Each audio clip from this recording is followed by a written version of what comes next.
আমি আপনাদের কাছে দোয়া চাই, জমিনের এই কর্তৃপক্ষের প্রভাব থেকে আসমানের কর্তৃপক্ষের প্রভাব যেন আমার উপর বেশি থাকে।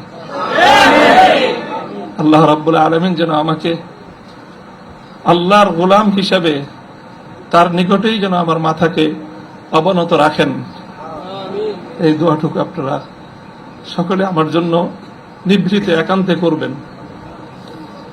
কাটা কাটা কয়েকটা কথা আমি বলবো, সময় দীর্ঘ নয়। আর সকলে উপলব্ধি করতে পারতেছেন যে আমার প্রতিটা কথাই এখন এটা অনেক বেশি পরিমাপ করা হচ্ছে,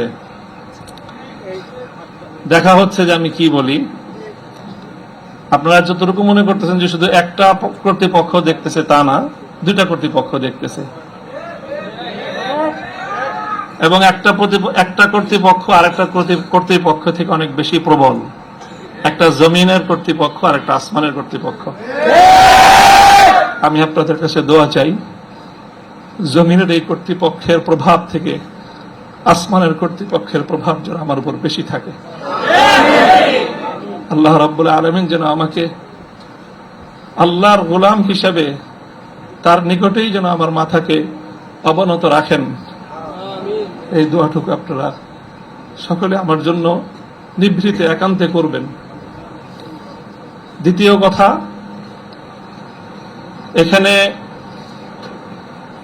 আমার জন্য অনেক কথা বলা হয়েছে, আমাকে উৎসাহিত করার জন্য এটাই বলা হয়েছে। উৎসাহিত করার জন্য কিছু প্রশংসামূলক বাক্য আলোচনা করা হয়েছে। শেখুল হাদিস আল্লামা আজিজুল হক রহমতুল্লাহ আলাইহির শানে আমরা এই কথাগুলো বলতাম।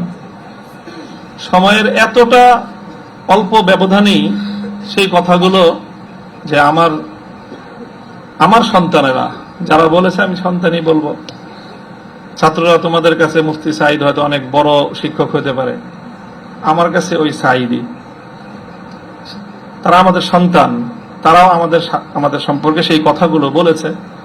শেখুল হাদিস রহমতুল্লাহ আলাইহি বলতেন যে এই কথাগুলোকে প্রশংসামূলক কথা নয়, বরং আমি কালিমাতে দোয়াইয়া, দোয়ার বাণী হিসেবে, দোয়ার কথা হিসেবে আমি বরণ করে নিলাম। আল্লাহ পাক আমার সন্তানদের, আমার সহকর্মীদের, তাদের এই কথাগুলোকে যেন আল্লাহ আমার হকে, আমার ক্ষেত্রে দোয়া হিসেবে আল্লাহ কবুল করেন।